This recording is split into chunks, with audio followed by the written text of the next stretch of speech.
Ya, halo teman-teman. Sekarang pada sesi hari ini, kita akan membahas mengenai chapter 2, yaitu pembentukan dan pengoperasian persekutuan.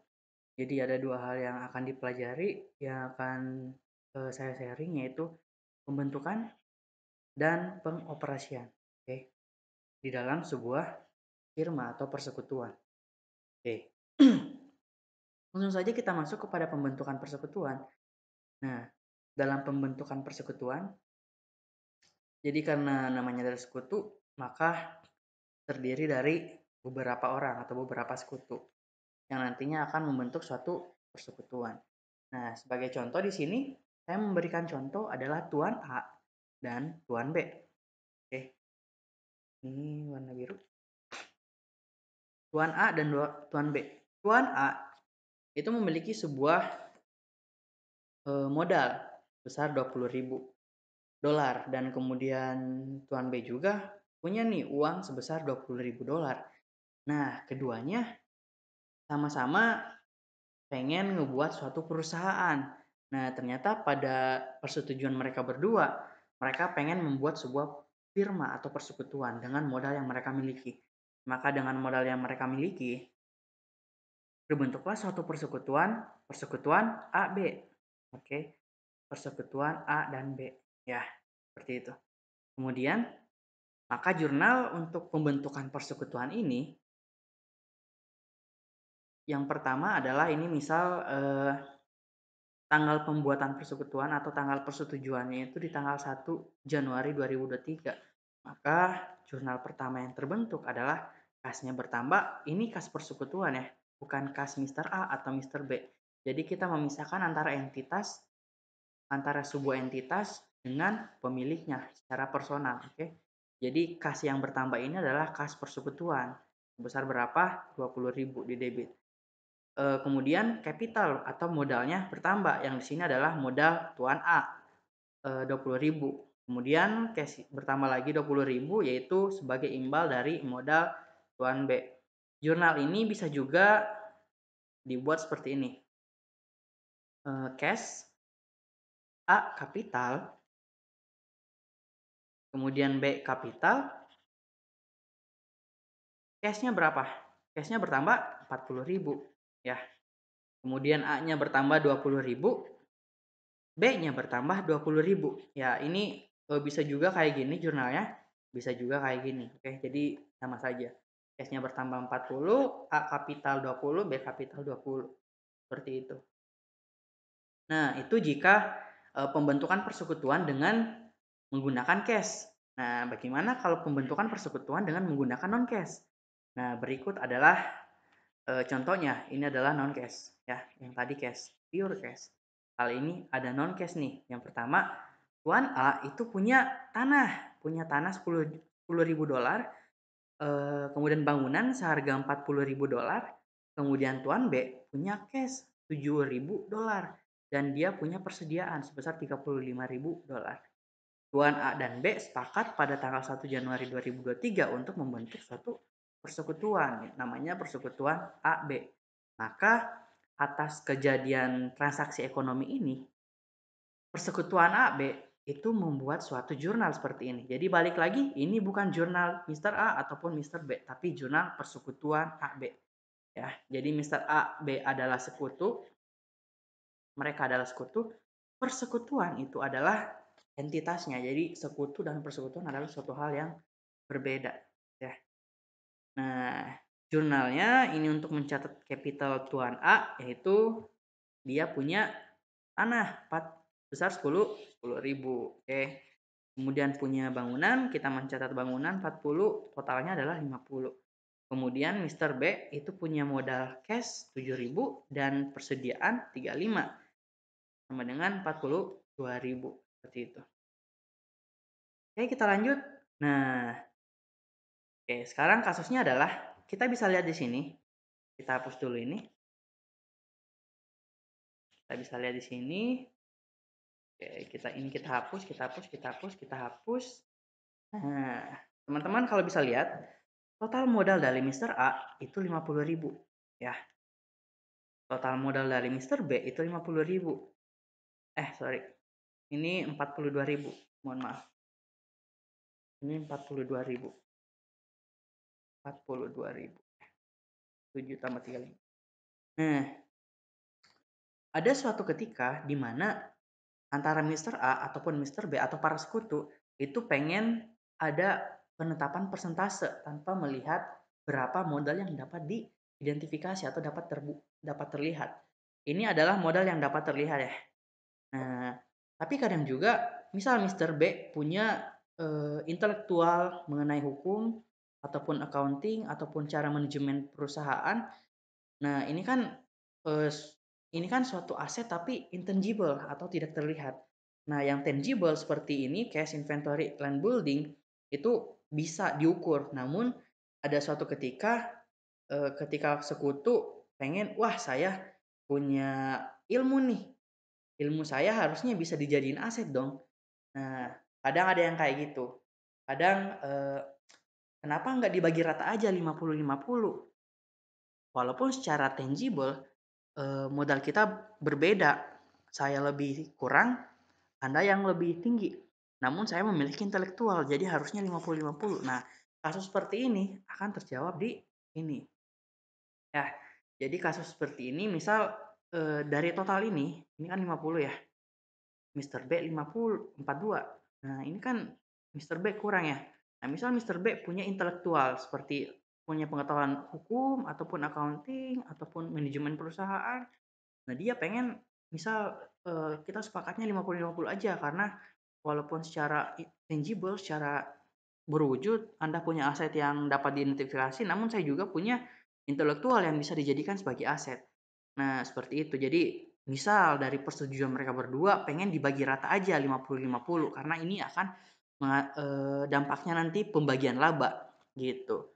Pembagian laba 50-50. Nah, misal 42-50 ini kan bukan 50-50 ya. Gitu. Jadi bagaimana caranya? Nah, ada dua cara. Yang pertama adalah ketika kita menggunakan bonus approach. Yang kedua adalah goodwill approach. Gitu. Apa bedanya? Secara pencatatan aset yang dapat diidentifikasi seperti land, building, dan cash inventory itu sama dengan goodwill approach. Ya, sama. Nah, yang berbeda adalah ketika pengakuan ingin menyamaratakan ini gitu persentasenya, ingin menyamaratakan persentasenya. Maka apabila kita menggunakan bonus approach, maka A kapital atau Tuan A itu memberikan sebagian modalnya kepada Tuan B. Nah, bagaimana agar sama rata 50 dengan 42? Berapa yang harus dikasihkan Tuan A agar modal Tuan B sama rata dengan dia? Yaitu sebesar 4.000, ya kan? Kalau 50 Mister A, Tuan A kasih ke B 4.000, berarti sisa 46 ya. Itu. Tuan B menerima 4.000 dari Tuan A. Jadi 42 ditambah 4.000, 46. Nah, ini kan udah sama nih. Udah 50-50. Nah, inilah yang dimaksud dengan bonus approach. Ya, itu. Ingin menyamaratakan. Maka A kapitalnya di debit karena kapital itu kan saldo normalnya di kredit. Maka kita mendebit agar kapital A berkurang sebagai efek dari pemberian modal dari Tuan A gitu. Ingin menyamaratakan. Seperti itu. Nah, kemudian metode yang kedua atau cara yang kedua adalah kita menggunakan goodwill yang mana intangible atau aset yang tidak dapat teridentifikasi seperti intelektual ini dapat diakui sebagai goodwill. Gitu ya. Misal nih, ini kan nah balik lagi. Tuan A punya 50. Tuan B punya 42. Selisihnya berapa? 8.000. Maka 8.000 ini adalah jika ingin menyamaratakan maka harus dimiliki oleh Tuan B sebesar berapa? 8.000. Maka 8.000 ini karena dia tidak dapat teridentifikasi, 8.000 ini harus diakui sebagai goodwill, artinya aset yang intangible. Seperti itu. Jadi pada akhirnya Mr. B memiliki 50.000 modal sama ya. Seperti itu. Inilah inilah beberapa cara pembentukan atau beberapa situasi pembentukan persekutuan ya. Kalau dia pengen disamaratain atau misal ini pengen 40, ini pengen 60, balik lagi ke menggunakan bonus approach atau goodwill approach tergantung dengan persentase berapa yang pengen disetujui antara kedua pihak atau antara sekutu. Bukan cuma 50% metode ini, bisa juga misal ini pengen 70, ini 30 bisa, atau bisa ini 35 terus ini 65 bisa seperti itu. Jadi bukan hanya 50-50 untuk bonus approach dan goodwill approach ini. Seperti itu. Oke, kemudian kita lanjut. Nah, sekarang dalam persekutuan itu adalah ada namanya prive atau penarikan ya. Penarikan. Nah, misal di dalam sebuah persekutuan di dalam bukunya BIMS, dalam teorinya BIMS, penarikan itu terbagi menjadi dua, penarikan sekutu.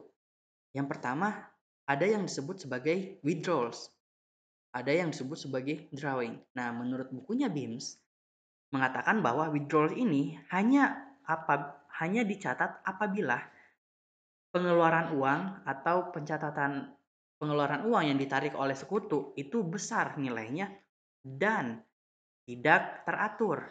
Nah, apabila besar nilainya dan tidak teratur, itu akan dicatat langsung sebagai pengurangan atas capital atau pengurangan modal dari sekutu yang bersangkutan. Dalam hal ini adalah Tuan A. Itu ya, 20.000 seperti itu. Nah, kemudian menurut bukunya BIMS lagi, beliau mengatakan drawing itu dapat dicatat apabila situasinya ketika pengeluarannya teratur, misal seperti kalau di sekutu mendapatkan imbalan, sekutu aktif mendapatkan imbalan, itu nggak dicatat sebagai gaji, salary, tapi dicatat sebagai drawing atau pemberian setiap bulan. Jadi pemberian setiap bulan ataupun per minggu, yang penting aturannya begitu, sama rata semua sampai 1 tahun, 1 periode, itu dinamakan regular amount atau suatu imbalan yang diberikan oleh persekutuan kepada sekutu yang aktif. Seperti itu. Jadi gajinya diakui sebagai drawing. Nah, maka pencatatannya sebagai berikut. Nah, ini adalah pencatatan selama misal si Mr. B dan Mr. A sama-sama aktif ya. Sama-sama aktif, maka mereka mendapat imbalan setiap bulannya 1.000. Maka setiap bulannya harus dicatat drawing pada cash sebesar 1.000.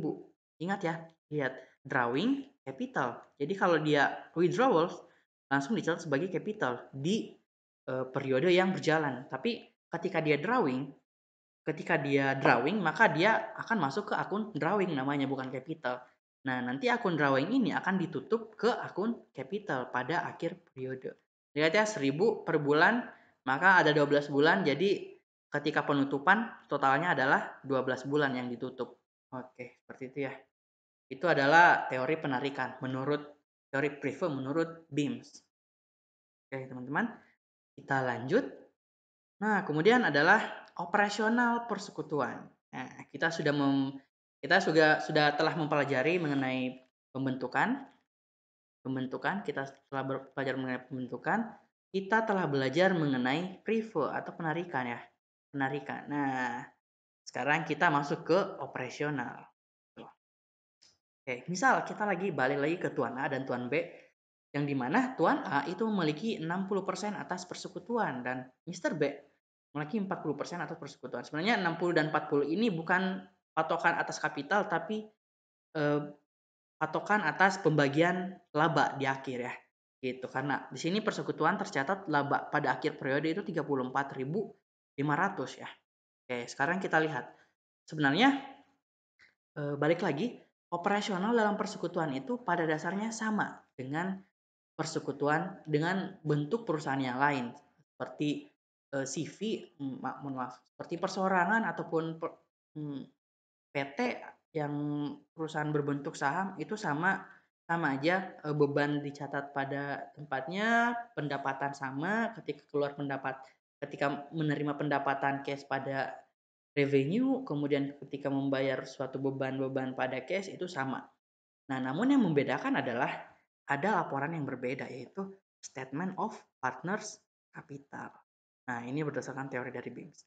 Nah, ini adalah laporan yang unik dari persekutuan. Jadi laporannya berbeda gitu ya. Nah, kemudian yang membedakan lagi adalah pencatatan atas withdrawal dan drawing. Seperti itu. Jadi itu yang membedakan sebenarnya dari kedua dari antara perusahaan persekutuan yang berbentuk persekutuan dengan perusahaan yang berbentuk lain seperti perseorangan atau perusahaan yang menyebarkan saham seperti perseorangan terbatas ataupun perseorangan terbuka, ya.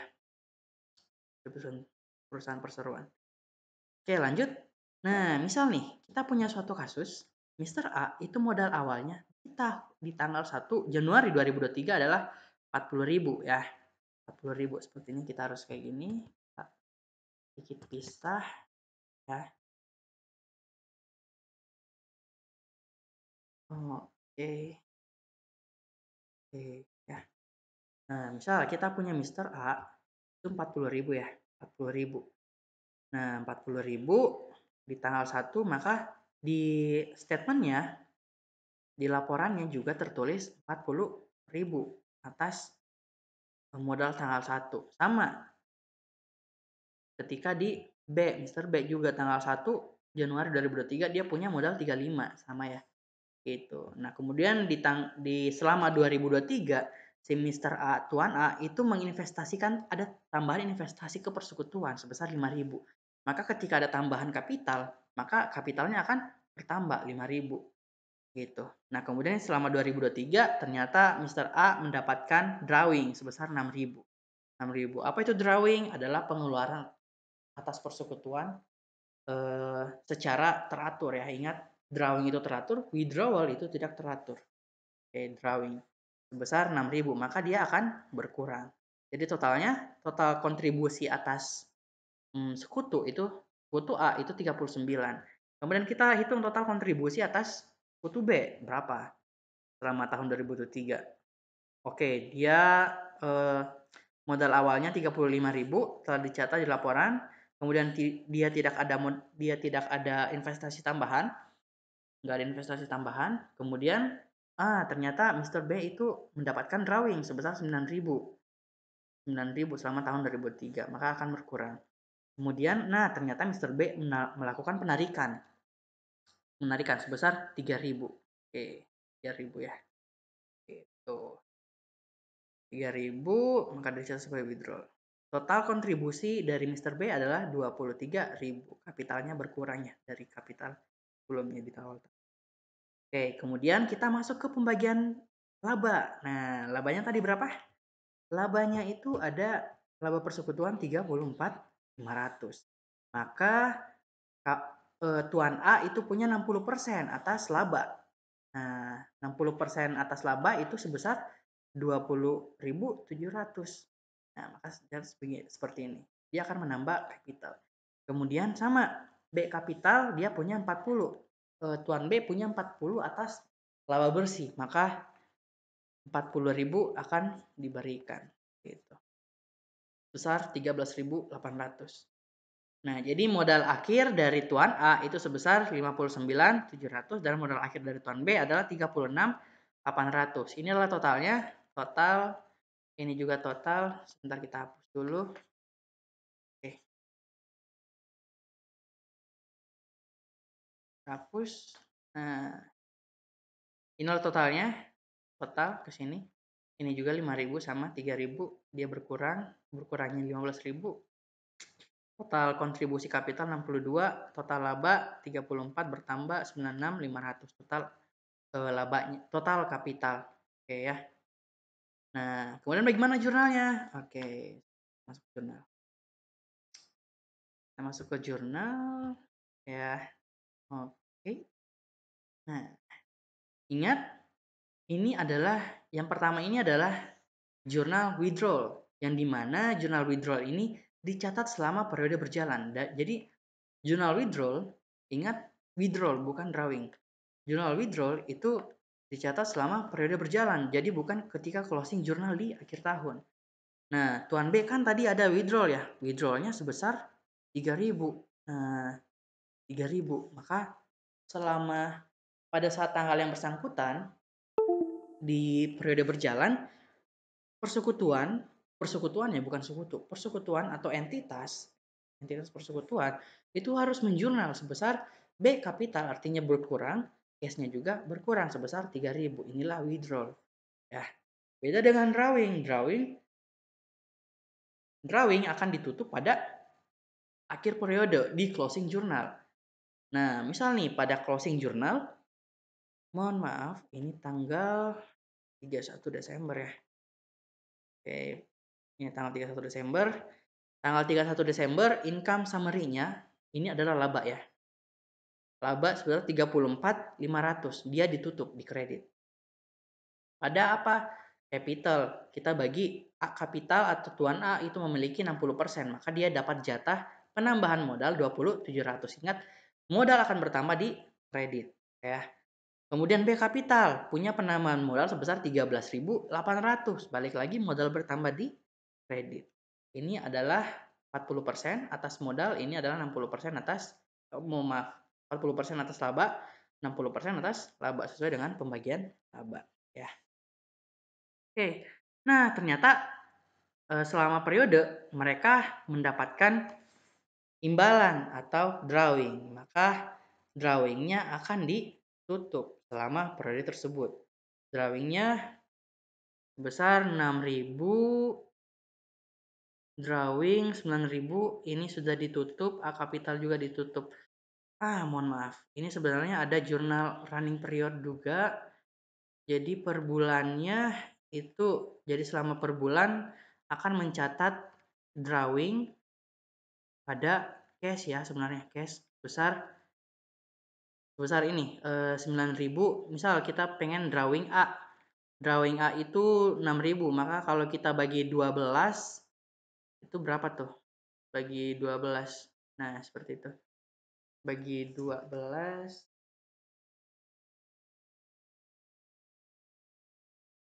500 ya, 500.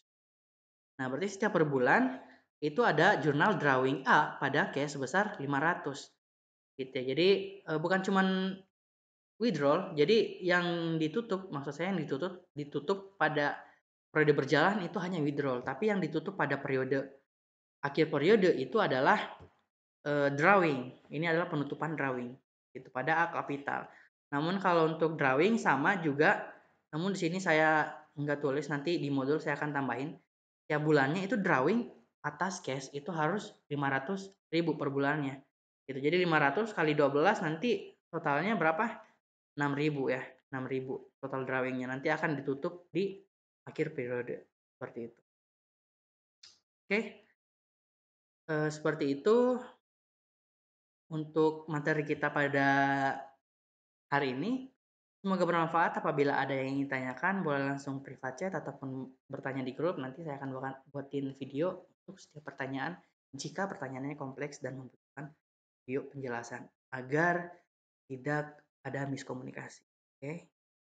Terima kasih, semoga membantu. Adapun beberapa kesalahan pada modul akan saya betulin sebelum saya share di kuliah online, website kuliah online. Oke, terima kasih teman-teman. Terima kasih sudah menonton, semoga ilmunya bermanfaat. Sampai jumpa.